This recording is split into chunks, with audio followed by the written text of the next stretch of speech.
tu es saint, tu es saint.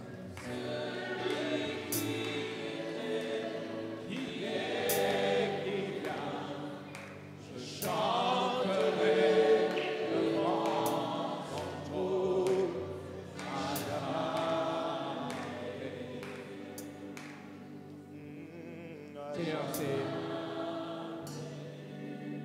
c'est devant toi que nous venons ce matin.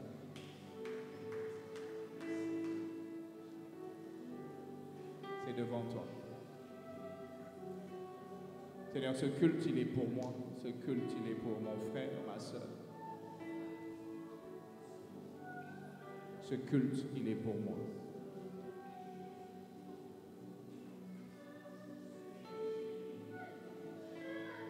Je sais que tu es là. Je sais que tu es présent. C'est pour ça que je louerai ton nom à jamais. Dans les moments difficiles, je louerai. Dans les moments de gloire, je louerai. Dans la disette, je louerai. Dans l'abondance, je louerai. Je ne m'arrêterai pas de me mettre à genoux devant toi, peu importe les temps et les circonstances. Tu es seul digne d'être élevé. Tu es seul digne d'être adoré. Tu es seul digne d'être magnifié. Tu es seul digne d'être appelé le roi des rois. Tu es seul digne, seul digne. En ce lieu, c'est toi le chef. En ce lieu, c'est toi le commandant en chef. En ce lieu, c'est toi seul qui es l'autorité suprême. En ce lieu, c'est toi. C'est toi. Agrée-moi, Seigneur, je t'en supplie. Agrée-moi. Agrée-moi. Tel un instrument entre tes mains. Agrée-moi. Père, je prie que l'on ne me voit pas moi, que l'on te voit toi. Je prie qu'on ne m'écoute pas moi, que l'on t'écoute toi, Seigneur. Que je diminue et que tu croisses. Parle à ton peuple. Que l'on n'entende pas ma voix, que l'on entende ta voix. Je t'en supplie. Que je disparaisse et que toi seul apparaisses. Et tout cela pour ta seule gloire. Au nom de Jésus. Amen.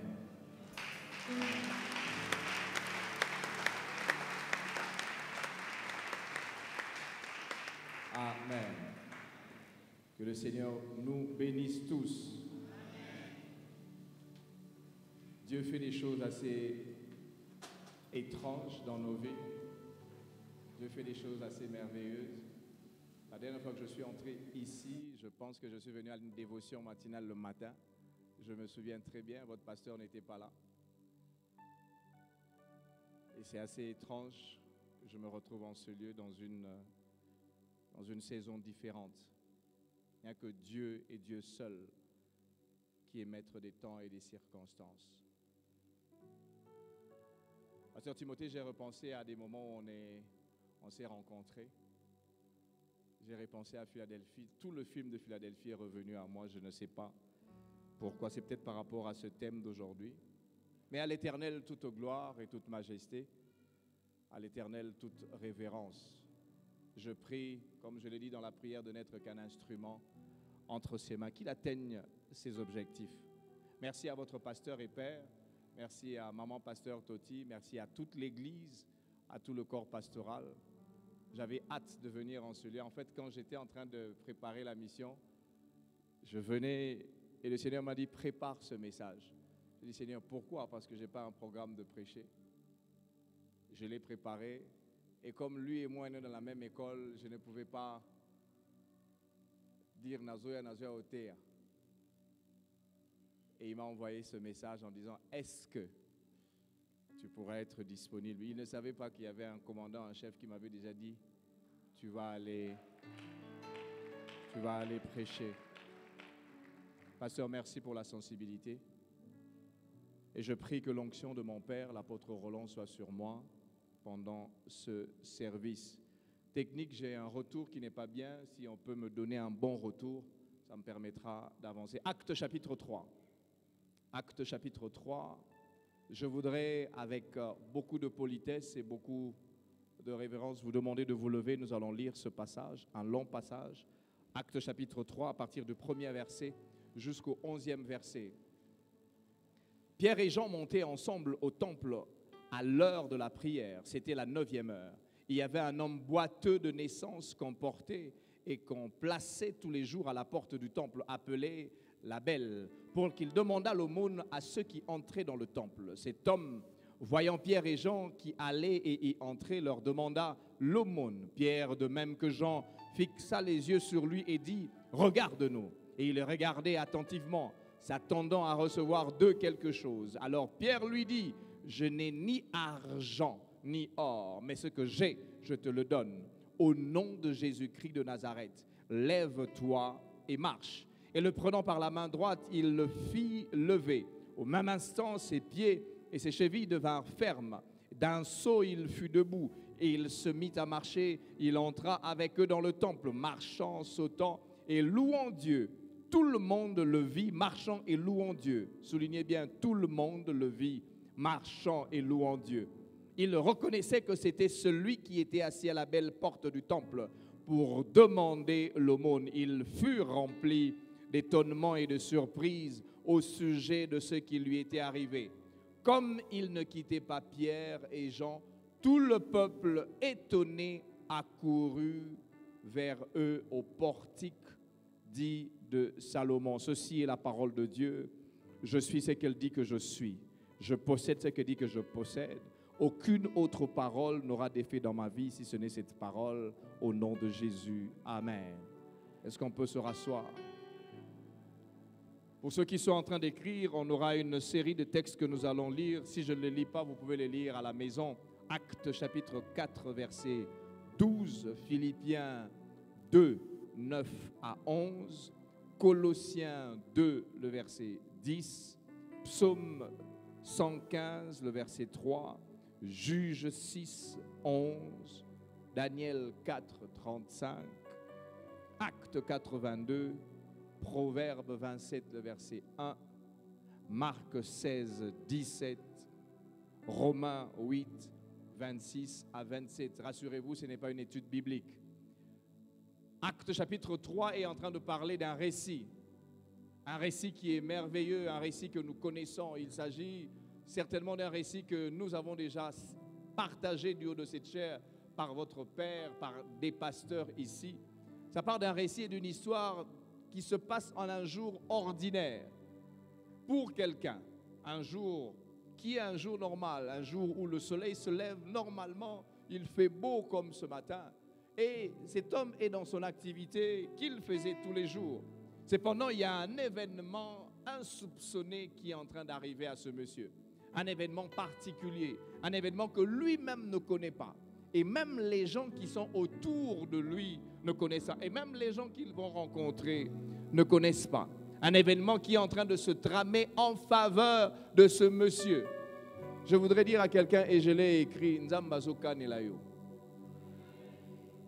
Vous ne m'avez pas entendu, je vais dire ça ici. Nzamba Zoka Nelayo. Tu vois, tu es venu dimanche à l'église, mais tu ne sais pas comment tu vas sortir. La semaine que tu vas aborder est une semaine des rencontres particulières. Nzambe Azoka Nelayo. Il y avait un boiteux de naissance. C'est de cet homme qu'il s'agit. On portait tous les jours Yeshua. On portait tous les jours. Tous les jours. C'était un événement normal pour lui. Un boiteux de naissance. Observons 2-3 choses dans ce texte. Quelque chose qui est assez particulier. On dit boiteux de naissance. Ça veut dire qu'il n'y avait pas un événement particulier. Je reviendrai sur ça tout à l'heure. Événement qui était attaché à sa vie. Et l'on portait ce boiteux tous les jours. Activité quotidienne. Un peu comme chaque jour, ceux qui travaillent, quand ils sortent le matin, 7h30 au travail, 12h pause, 14h il reprend, 17h il rentre à la maison. Ou s'il y a une étude biblique, il vient à l'étude biblique. Donc c'était une routine pour lui. Rien n'était vraiment spécial ce jour-là, parce qu'en fait, ceux qui sont ses amis, il l'amène à cet endroit. Et après, qu'est-ce qui se passe par rapport à ce texte? Il est en train de venir avec ses amis comme à l'accoutumée. Mais ce jour-là, il y a une rencontre particulière. Le thème de mon message ce matin, le jour de ta visitation, sera un jour ordinaire. Ce n'est pas un jour où le ciel sera rouge. Ce n'est pas un jour où le ciel sera bleu. Ce sera un jour où les mêmes personnes qui sont en train de te regarder, dans ta condition d'aujourd'hui, ils vont constater un changement dans ta vie. Le jour de ta visitation sera un jour ordinaire. Quelques faits qui caractérisent ce texte ou cette portion de la parole, on voit Pierre et Jean qui sont en train de venir. Pierre et Jean qui marchent ensemble, ils viennent au moment de la prière. Assez particulier, on montre qu'ils montent ensemble. Les étudiants de la Bible, ils savent quand on parle de Pierre et Jean, on parle de 2 générations particulières. Pierre est vieux, Jean est jeune. Je voudrais attirer votre attention sur une chose, c'est qu'on peut servir Dieu en ayant 2 générations particulières dans la même église. 2 générations se sont accordées ensemble. 2 générations. Il s'agit des vieux et il s'agit des jeunes. Je réfléchis sur Philadelphie dans les 30 ans qui viendront. Pasteur Timothée, peut-être que toi et moi on ne se rappelle, mais moi je serai là. Toi tu es un peu, beaucoup d'âge avant moi, donc moi je serai encore là. Moi, si le sans effet. Moi, je serai encore très là. Mais il y a une génération qui n'auront pas connu l'apôtre Roland Dallot. Il y a une génération qui n'auront probablement pas connu le révérend Ken Lwamba. Il est même possible qu'une génération ne connaisse pas des pasteurs comme le pasteur Timothée. Mais ils seront dans la même église. Il y aura une nouvelle génération qui va naître. Des gens qui sont à Cherbourg. Chaka.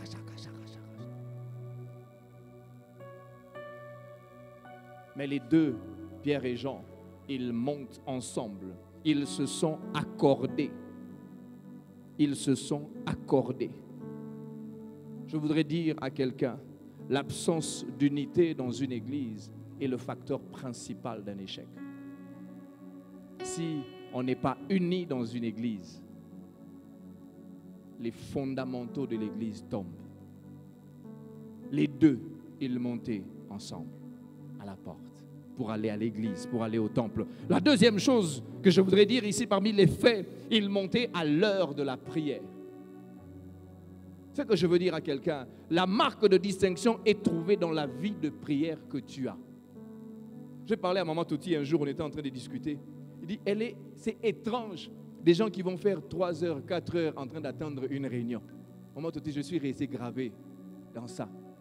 Reste 3 heures, 4 heures dans la prière. Le rendez-vous que tu cherches viendra vers toi.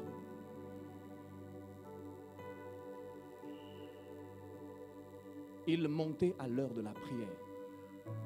Devant le même défi, la différence sera vue pour ceux qui ont une vie de prière et ceux qui n'ont pas une vie de prière. Devant le même défi. Il y a des gens qui viennent à l'église. Je me pose la question de savoir, avez-vous toujours la même vie de prière que quand Philadelphie a commencé? Il y a une chose qui tue l'enfant de Dieu, c'est l'habitude. Prie même quand ça ne va pas. Prie même quand ça va. Prie quand tu as un enfant. Prie quand tu n'as pas un enfant. Prie quand ça fait mal. Prie quand ça va bien. Prie. Il montait à l'heure de la prière. La prière a fait la différence dans la vie d'une femme qui était épouse d'un roi. Il s'agit d'Esther qui doit se présenter devant le roi. Elle demande aux gens qui sont derrière en disant « Allez vous mettre en prière ».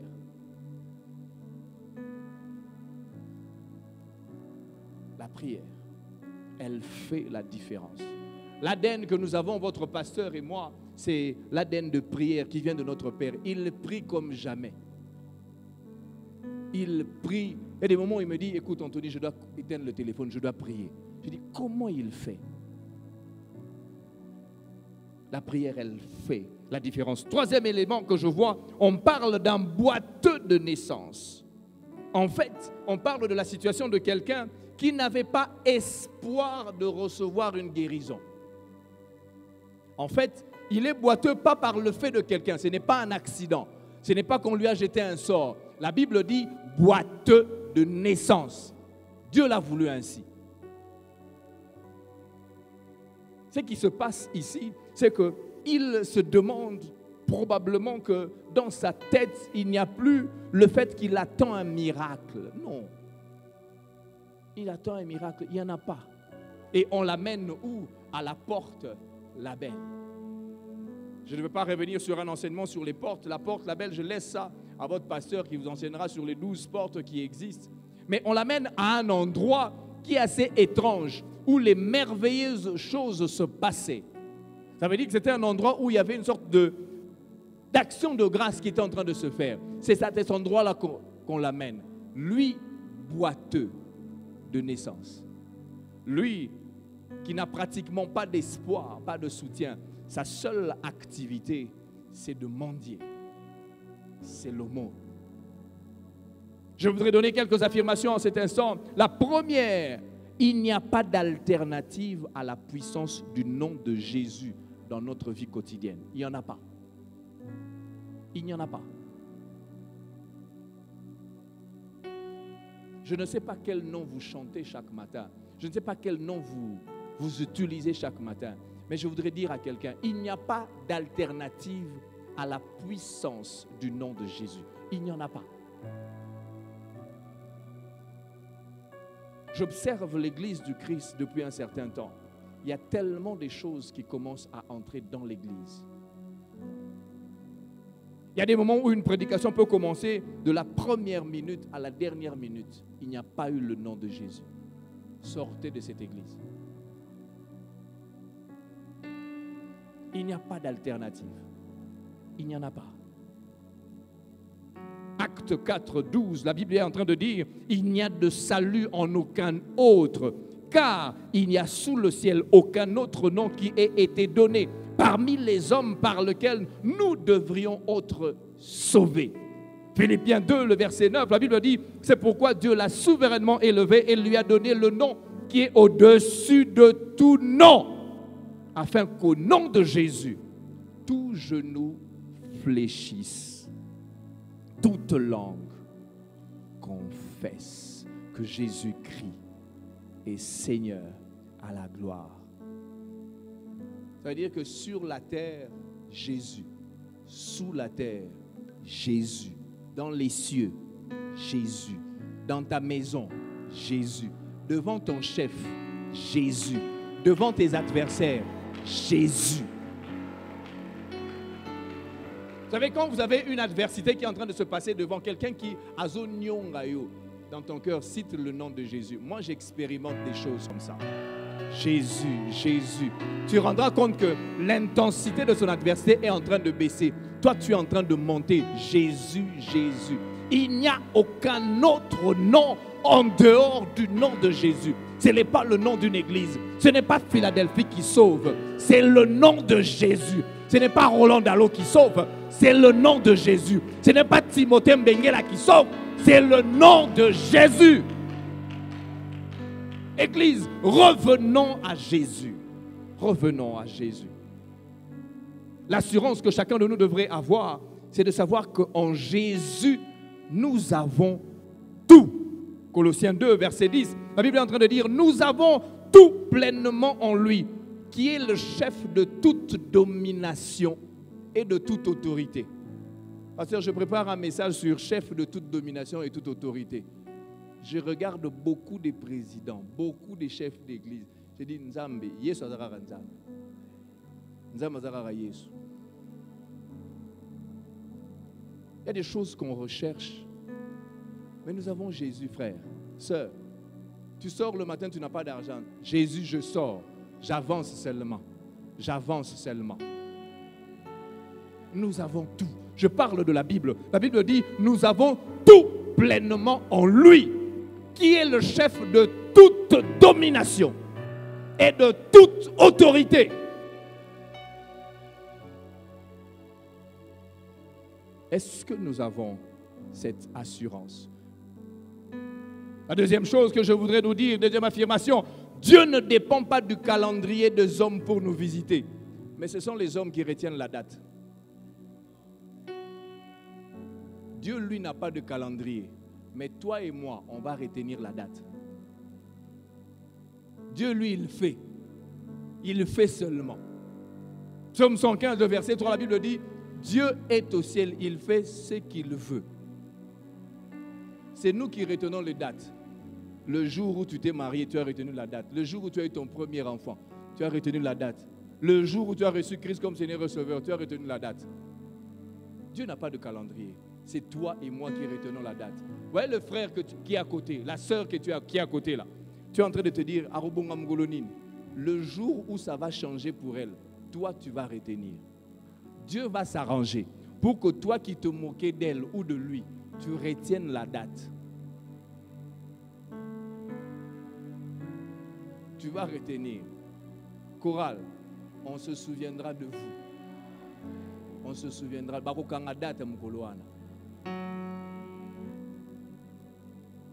Dieu ne dépend pas du calendrier. Il est important de noter que ce boiteux, il est sorti comme les autres fois. Il est sorti comme les jours ordinaires. Un dimanche normal, il vient.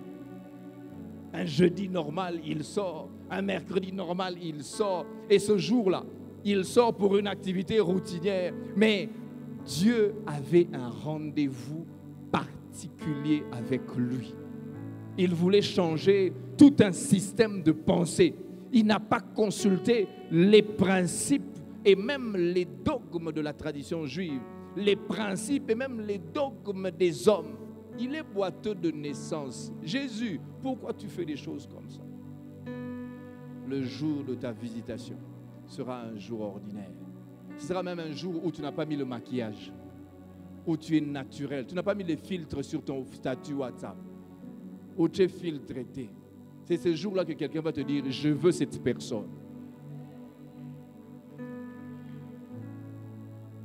Troisième chose, on voit comment Acte 3, 1 à 1 est en train d'avoir tellement d'enseignements. Il est en train de nous donner un enseignement pour lequel on va avoir une attention particulière sur un homme qui est boiteux, cette catégorie de personnes qui étaient exclues du sacerdoce, exclues même de l'Église. Lévitique 21, 17 à 18 disait que les boiteux ne pouvaient pas accéder. C'était une loi qui était établie.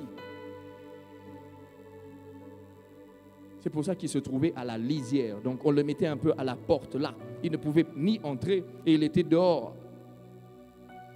Il est placé à un endroit bizarre, particulier, stratégique. On appelle ça à la porte au temple où il y avait les parvis. À un moment on disait, ici les non-juifs pouvaient être. Et là c'est les juifs, les seuls qui avaient accès. Il semble qu'il y avait des élus qui, eux, accédaient au temple.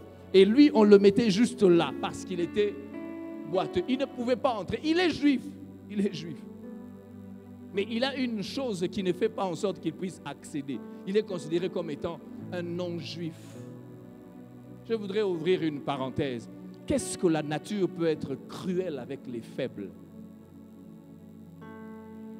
Qu'est-ce que la nature peut être cruelle avec des gens qu'on considère comme étant des parias? Même dans l'église corps du Christ, on a l'habitude de pouvoir s'approcher seulement à ceux qui sont économiquement forts. Mais ceux qui sont économiquement faibles, on ne les approche pas.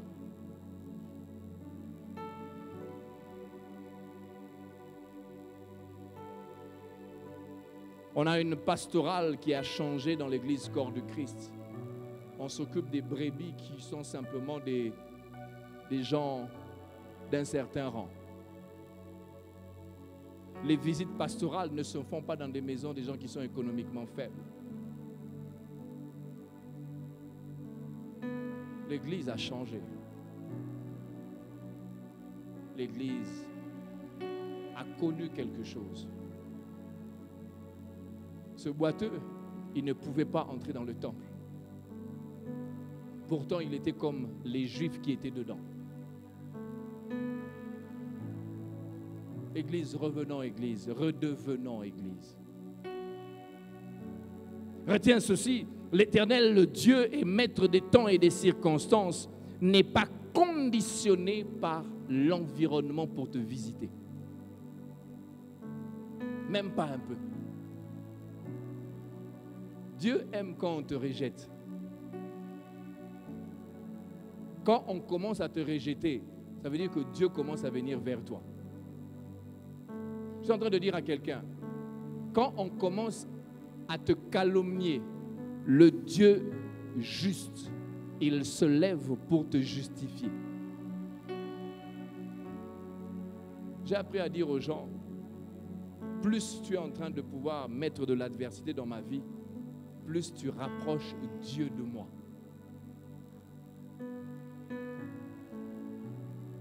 Le maître de temps et des circonstances ne dépend pas de tout ce qui entoure ta vie. Il vient parce qu'il est Dieu. Il vient parce qu'il doit prouver aux gens qu'il est Dieu. Quand le jour arrive, la nature et même les hommes se plient à Dieu. Ils se plient à Dieu. Un texte que j'aime beaucoup, on est en train de parler de Juges 6, 11, on ne va pas lire cela, on parle de Gédéon. Ils sont environnés par leurs ennemis. Ils se cachent même. Les Madianites sont en train de pouvoir taper le peuple de Dieu. J'ai fait une étude sur ça. On dit, avant de sortir, ils regardaient en disant, est-ce qu'on ne va pas trouver les Madianites, le peuple de Dieu? Mais Dieu vient pendant le temps qu'ils sont asservis. Dieu ne regarde pas qu'on est en train de pouvoir t'asservir, toi. Lui, il vient parce qu'il est le maître de tout le monde.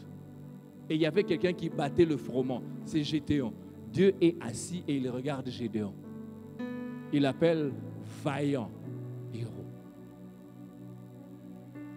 Dieu ne regarde pas l'environnement. Je suis venu dire à quelqu'un ce matin, peu importe ce que tu traverses, il y a un Dieu qui est en train de se rapprocher de toi de plus en plus. qui est en train de se rapprocher de toi. Il est en train de se rapprocher de ta vie. Il est en train de se rapprocher de ton. Dans ce récit, on voit deux hommes qui vont au temple. Eux, ils ont accès. Ces deux personnes, Pierre et Jean, pasteur, ils ont accès. Je parle aux pasteurs qui sont assis ici. Que tu viennes en retard, que tu viennes avant, il y aura toujours une chaise pour toi. C'est le protocole. Il y a des gens, quand ils viennent en retard à Zolugakiti, Yorolugakiti. Donc Pierre et Jean, quand ils avançaient, ils savaient qu'eux, ils vont accéder. Ce jour-là, probablement qu'ils sifflaient. Probablement qu'ils se racontaient l'histoire de Jésus. Ah, Jésus, c'est compliqué. Hein? Pierre, tu te souviens quand Jésus avait fait ceci? Ah, Pierre dit à Jean, Yo penza. Et ils marchent et ils sont en train d'avancer. Ils marchent, ils avancent. Et puis, boum! Il y a une rencontre qui se fait. Ils sont des instruments pour que quelqu'un change.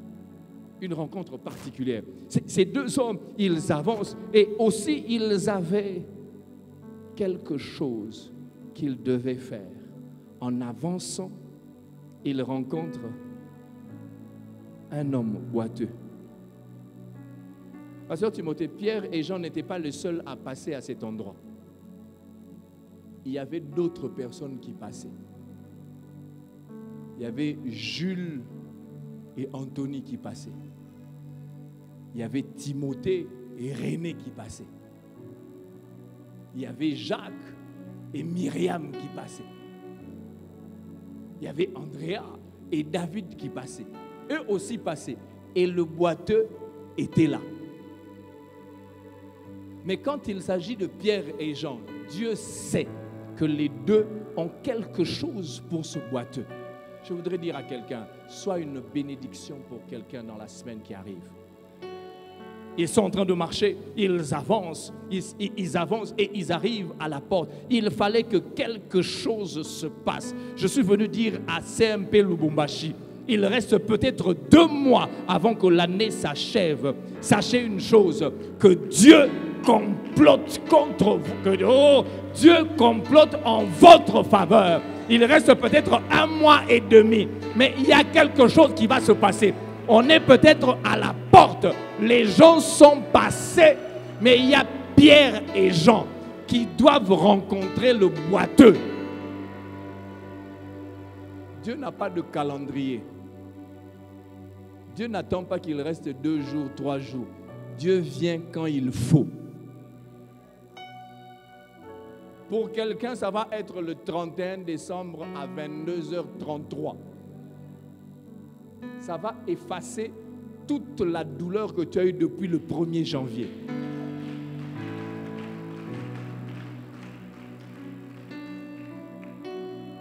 Chantons pour Philadelphie Lumbashi. Tic, tac. Tic, tac. Tic. J'ai vu comme une montre et je voyais les aiguilles. Pasteur Timothée, je ne connais pas les défis. On n'a pas parlé il y a 2, 3 jours, 3 jours, 5 jours, non.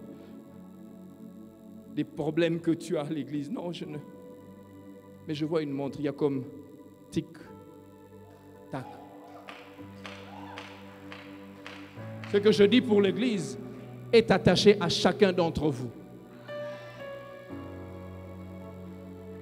Aussi vrai que je sers Dieu avant la fin de cette année, il y aura des actions de grâce dans cette église. Il y aura des actions de grâce dans cette église. Rien ne présageait pour ce boiteux que l'extraordinaire allait se passer. Rien. C'est un jour ordinaire. Rien ne présageait. Le Dieu que je sers, il est le maître des temps et des circonstances. Jérémie 33, 1 à 3. La Bible dit ceci, il est celui qui réalise, qui agence. Il met en place les événements.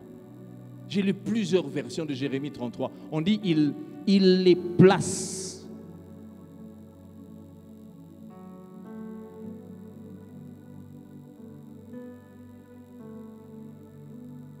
Ce boiteux, on l'amenait tous les jours à cet endroit. Dieu savait qu'un jour, Pierre et Jean devaient passer là. Dieu savait qu'il fallait qu'il rencontre d'abord Jésus. Il faut que Jésus parte. Ensuite, il faut que Pierre et Jean commencent à marcher pour aller au temple. Ce boiteux avait plus de 40 ans. Lisez la Bible. Lisez le contexte. Ça veut dire que pendant tout ce qui se passait avec Jésus dans la vie, là, il était boiteux. Le jour où on a fait le choix des disciples, il était boiteux. Un jour ordinaire, on l'amenait tous les jours. Ça veut dire qu'il avait 25 ans, il faisait l'aumône. 26 ans, il faisait l'aumône. 27 ans, il faisait l'aumône. 30 ans, il faisait l'aumône. 35 ans, il faisait l'aumône. Plus de 40 ans, il faisait l'aumône. Mais il y a un jour où Pierre et Jean doivent passer à cet endroit. Il y a un jour où la rencontre va être particulière. Il y a un jour où il y a quelqu'un qui doit arriver à cet endroit, qui va changer la condition du boiteux. Le boiteux, il attendait l'argent. Je reviendrai sur ça tout à l'heure. Mais il ne savait pas la rencontre qu'il avait. S'il n'y avait pas eu Roland Dallot, ce bâtiment n'allait pas exister. S'il n'y avait pas eu Roland Dallot, vous ne serez pas assis sur cette chaise. Chorale, s'il n'y avait pas eu Roland Dallot, vous ne serez pas en train de chanter ici. Si un jour votre pasteur n'avait pas décidé de quitter l'église dans laquelle il était pour faire une rencontre avec celui qui est devenu son père, vous ne serez pas à cet endroit. Pasteur qui avait été consacré, s'il n'avait pas décidé de rencontrer quelqu'un, on ne vous aurait pas consacré. Qui sait ce qu'un jour peut enfanter? Qui sait? Qui sait?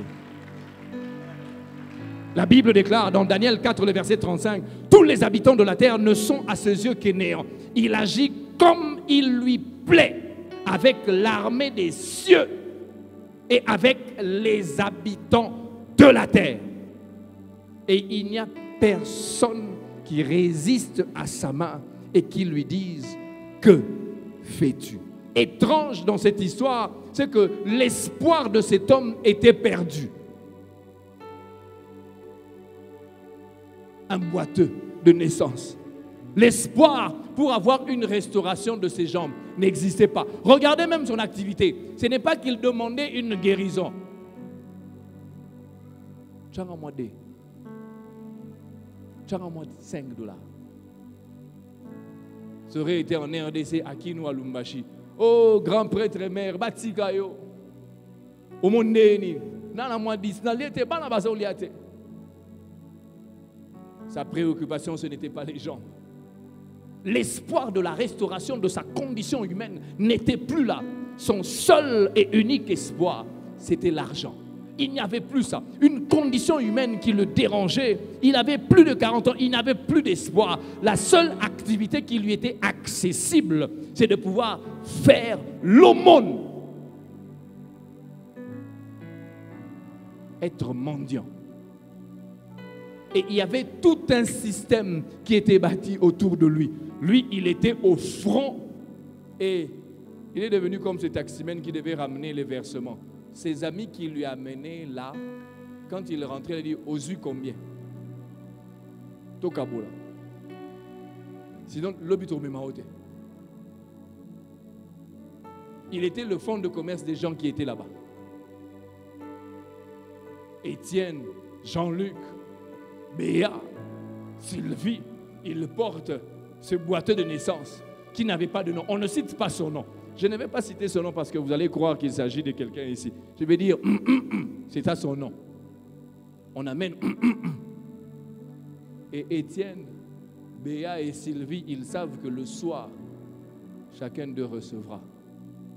Il était devenu l'objet d'un fonds de commerce. Il n'y avait plus d'espoir en lui. Il se posait la question, qu'est-ce qui va se passer Retiens ceci, toutes les rencontres n'ont pas toujours le même impact. Il y a des rencontres qui sont particulières. Il y a des rencontres qui modifient le cours de ta vie.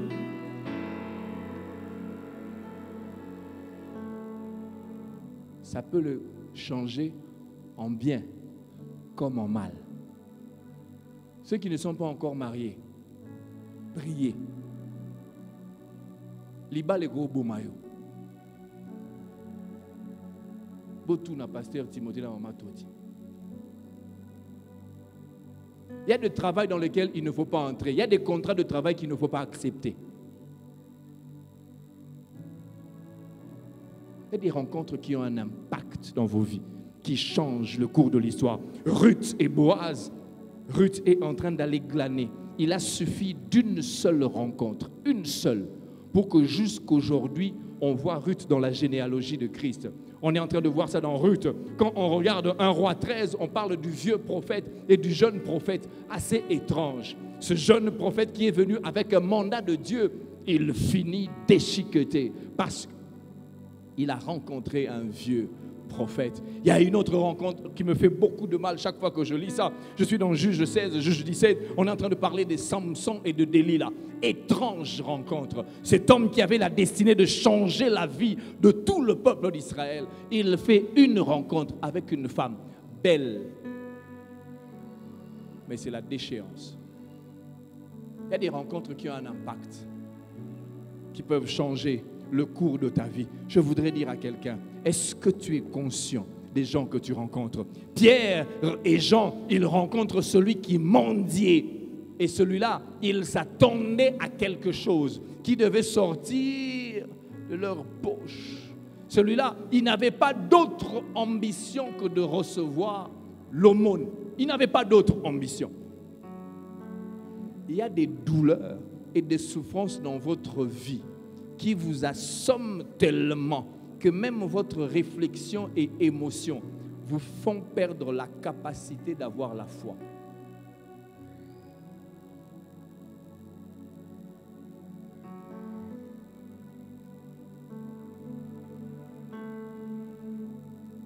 Fausse couche, première fois.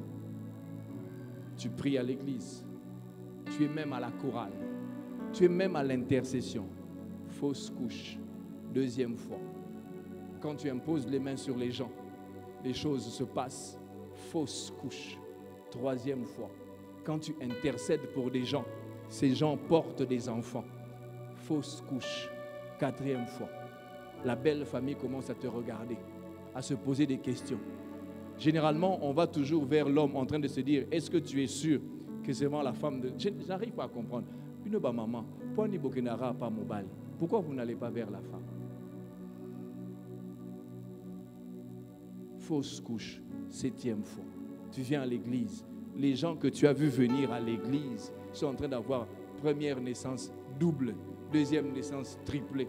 Fausse couche, douzième fois.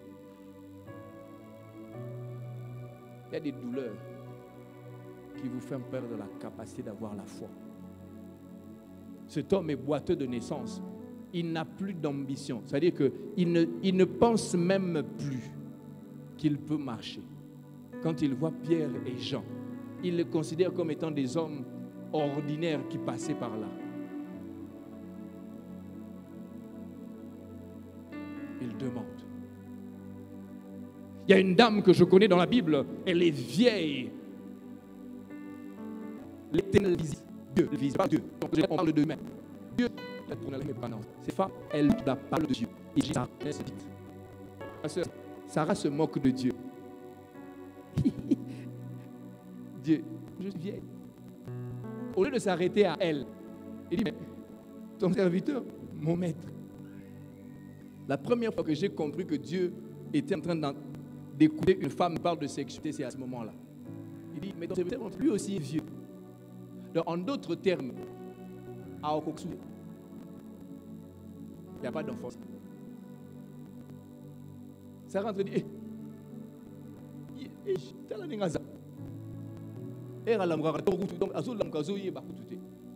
mais Dieu a dit l'année prochaine. Il y a des douleurs, il y a des choses par lesquelles vous passez, vous vous posez la question. Il y a des moments où la conscience de la réalité de ta vie étouffe même la capacité de savoir que Dieu existe. Il y a des gens qui viennent à l'église du 1er janvier au 31 décembre. La douleur est tellement vive que même lorsque le pasteur passe ici,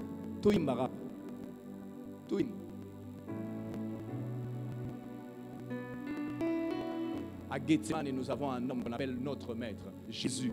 Il y a des douleurs qui font en sorte qu'il revienne. Il dit, Seigneur, éloigne de moi cette coupe. Éloigne. Mais lui, il ne s'est pas arrêté. Il dit, non pas ma volonté, mais que ta volonté. Il y a des douleurs qui font mal. Oh, toi boiteux, tu n'as pas besoin de tout connaître. Il y a un Dieu dans les cieux qui a un plan parfait. Tu n'as pas besoin de savoir comment ça va se passer. Je suis en train de parler à un homme qui pleure. Tu n'as pas besoin de savoir ce que Dieu est en train de planifier pour toi. Avance seulement. Quelque chose est en train de se passer. Il pose la question à ce regarde-nous. Dieu a un plan pour nous. Nous sommes vaincus d'une chose. Je partirai de cette terre rassasié des jours. J'ai promis avec Dieu. Il y a des jours, je dis à ma femme, au salaire bien pour ma promesse en haut à bénitier.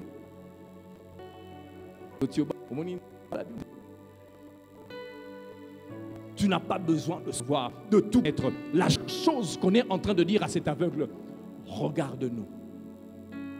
Regarde. Sempe Lubumbashi. Vers qui regardez-vous? Psaume 121, la Bible dit ceci, je lève mes yeux vers les montagnes. J'ai préparé ce message, je suis arrêté. Regarde-nous, pasteur Timothée, un bois général est assis. Les gens qui sont en train de marcher, ils sont debout. Ça veut dire que dans une position où c'est lui qui fixe le regard comme ça. Et ça, c'est moi qui parle. Fixons nos yeux à la croix. La croix, elle est toujours élevée. Fixons nos yeux au lieu où il a été dit, tout est accompli. Fixons nos yeux au lieu un transfert où il a dit, je prends vos maladies, je prends vos infirmités, je prends vos diables. Moi, je prends afin que vous ayez la vie qui sort de moi. Regarde-nous. Dieu a besoin de toute notre attention. Il y a des gens qui viennent à l'église, le cœur partagé. Il y a même des gens qui sont ici, tu es en train de me suivre. Tu vas dire, mais ceux qui n'ont écouté n'a pas lobby, qu'est-ce qui se passe? Je prie que cette fois-là s'éteigne. Écoute, Dieu a besoin de toute notre attention. C'est ça que j'ai compris pourquoi je l'attirerai dans mes mains. Et là, je parlerai à son cœur. Que toute l'attention de tout notre nous soit attachée à lui. Bien-aimé, quelque chose est en train de se passer. Cet aveugle était convaincu que quelque chose sortirait de la poche de Pierre et de Jean. Parce que toutes les autres personnes qui passaient, qui une pièce, qui une feuille d'argent, qui un peu riz, qui une chemise, et se disaient que les deux aussi vont passer. Ils vont faire la même chose. Ils commencent à se toucher. Je peux donner. Pierre et Jean, ils passent, ils parlent, ils touchent la poche ici.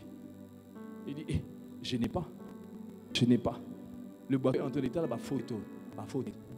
Jean, il touche ici. Pierre, Guillaume peut-être. Oui, il s'arrête là. Puis il regarde le boiteux, il dit, regarde-nous. Le boiteux, il dit, peut-être qu'ils ont quelque chose. Et puis ils disent, or, je n'ai pas. Argent, je n'ai pas. Le boiteux dit, ah, bolom. Mais ce que j'ai, ce qu'ils ont ce bateau sorti de leur poche, c'est sorti du dedans. Je prie, priez une révélation des hommes de Dieu, des femmes de Dieu. Vous entrez dans un bureau partout où vous passez, qui est quelque chose que vous dégagez, qui est une présence. Les gens disent, je veux Jésus que tu as. Ils ne vont peut-être pas citer Jésus. Je veux la chose que tu as. Tu as quelque chose de particulier. Un homme, une autorité, une époque, il reçoit dans son beau. Il est en train de me dire, il y a une lumière que tu as. Le type de lumière que tu as, si tu dans les réunions auxquelles nous sommes, on a multiplié cette lumière. La lumière, là, Jésus. Et c'est pas non, Jésus. Or, je n'ai pas. Argent, je n'ai pas. Le bateau ne sait pas ce qu'il y a de ce. Mais ce que j'ai, je te le donne. Et il dit, lève-toi, il dit, lève-toi. C'est ce que j'ai demandé. Moi,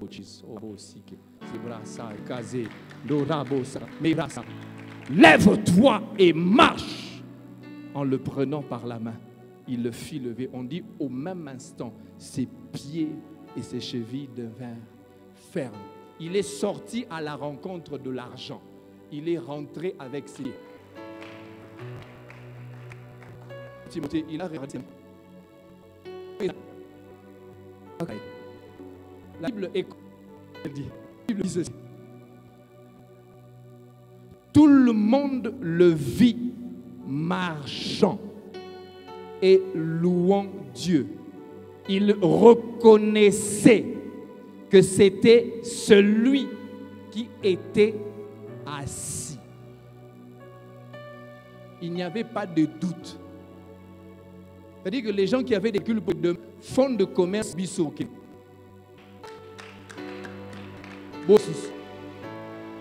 C'est moi qui ai fait le deuxième jour. À Fungo les portes. Ok. Or, je n'ai pas. Je n'ai pas ce que je te le donne. Ce que Pierre et Jean avaient était plus que l'argent. Ce que Pierre et Jean avaient était plus que l'or. Ce que Pierre et Jean était plus que les dons des multinationaux. Ce que Pierre et Jean avaient était plus que les dons que les bailleurs de fonds. Ce que Pierre et Jean avaient, c'était la vie qui venait de Jésus. Cette vie qui change les circonstances. Église, il est temps que lorsque l'on a un droit, que l'on dise, celui, il a Dieu puissant. C'est ceci, je voudrais que tu le retiennes avec foi et conviction. En présence d'un miracle authentique se trouve toujours l'action du nom de Jésus. Pierre et Jean sont en train de dire, ce que j'ai, je te le donne au nom de Jésus-Christ de Nazareth. Ils ne disent pas au nom de Pierre et Jean, ils disent au nom de Jésus-Christ de Nazareth, lève-toi. Et quand il y a un miracle authentique, il y a toujours la puissance du nom de Jésus. Je rappelle à l'église, il n'y a pas d'alternative à la puissance du nom de Jésus. Il n'y en a pas. Celui qui a Jésus en lui, il reproduit ce qui est attaché à Jésus. La Bible dit ceci, vous lisez, on est en train de parler, on dit c'est à leur fruit que vous le connaissez. Moi j'aime ton haut. Je veux savoir qui tu es. On saura si tu as Jésus en toi. C'est la janvier, février, mars, avril. Éprouve le sérieux avec le temps. Qui a au-dedans de ça. Ce qui est on est en train de prêcher, faire le il est en train de bouger, pose la question à l'église, qu'est-ce que j'ai dans le verre, qu'est-ce que je fais de boire? Des gens qui disent de l'eau, des gens qui avaient un peu de tu prends du thé à la menthe, des gens qui disent non, tu es en train de prendre du jus, il bouge. Quand on a commencé à faire le liquide qui est sorti, les gens ont dit, oh, tu étais en train de boire du thé. L'épreuve révèle tu. L'épreuve. L'adversité va révéler si tu es persévérant à Dieu ou persévérant aux hommes. Troisième chose, la Bible dit ceci, l'Éternel ne nous donne pas ce que nous voulons, il nous donne ce qu'il nous faut.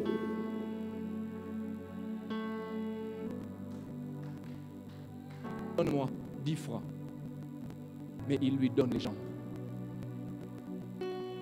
Qu'est-ce que tu demandes à Dieu? Quel est le vrai besoin? C'est la quatrième chose que je veux que tu retiennes. Dieu connaît nos vrais besoins. Je m'arrête ici en disant à quelqu'un, n'impressionne pas Dieu avec des prières intelligentes. Dis-lui ce dont tu as besoin. Seigneur, tu sais combien tu es le roi de gloire, le Dieu de paix, le Dieu véritable. Tu sais combien je t'adore. Tu sais Jésus-Christ. Oh Père, tu vois les circonstances sont de parce que je viens toujours à l'église. Tu es le roi de gloire. Nzambe, nazana loyauté. Nzambe, nana manate. Nanate. N'impressionne pas Dieu. Parce qu'on prie tellement votre de humilité. Mais c'est ainsi aussi de reconnaissance qu'il y a un Dieu qui est capable. N'impressionne pas Dieu avec des rangs, des faces compliquées. Réponds ton cœur. Jésus. Bazo seka ngai, bazo seka, bazo seka. À ne savait pas elle prier à cause de l'enfant. Exprime le vrai besoin. Je tire quelques leçons, de mon oral de revenir. Je tire quelques leçons de ce texte. La première, il nous faut avoir soif de la visitation de Dieu. tu ne peux pas venir dans la présence de Dieu si tu n'as pas soif. Ça, je l'ai pour moi. Psaume 109, le verset 21, la Bible dit, mon âme languit après ton salut. J'espère en ta promesse. Languir après ton salut. Quand je lis le verset 4, on dit, il y a une chose que je désire ardemment. C'est même le thème de notre Bunda 21. Je lis d'autres versions. On dit qu'il y a une chose que je désire avec passion, avec ferveur. Quand tu as soif, quand tu n'as pas cette chose en toi qui veut rencontrer le roi de gloire, il y a des choses que tu n'auras pas. Il y a des choses que tu n'auras pas. J'ai un de mes enfants, le dernier de mes garçons, quand il me demande quelque chose, il sait que je lève très tôt. Il vient avant 6 heures, même quand ses yeux sont encore comme ça. Bonjour papa, je voulais te faire câlin. Papa, tu sais ce que je dis hier, non? Je vais te rappeler. Tu vas m'amener ça aujourd'hui. Tu vas arriver à midi. Quand je rentre à midi, il n'est pas. Quand je rentre le soir, il n'est pas. Il dit, bonjour papa. Tu sais comment est ta journée? C'est un diplomate, ce garçon. Oui, il dit, papa, est-ce que ton enfant a soif de quelque chose? Avons-nous encore la soif comme les enfants quand on l'église? Avons-nous encore ce désir d'attendre au Seigneur? Avons-nous encore ce désir? Avons-nous encore ce désir? Ce boiteux était rassuré de recevoir l'aumône. Il a une bonne attitude, mais une mauvaise attente. Il avait foi, quelque chose allait se passer. Quelque chose allait se passer. Deuxième chose, deuxième livre que je retiens, demeurons fixés à l'objectif. Église, Seigneur, je vous en supplie, ne prenons plus nos regards inquiets. Ne soyons plus éparpillés. Frères, sœurs, on passe du temps en train de comporter, ça vend de l'énergie. On passe du temps en train de parler des autres. Ça te consomme ton temps de consécration devant le Seigneur. Demeure fixé à l'objectif. Demeure fixé au Dieu de gloire. Demeure fixé au roi de gloire. Reste fixé à l'objectif. C'est aveugle à qui on a dit, regarde-nous. Il fixa les yeux. Vers qui est-ce que nous fixons nos yeux?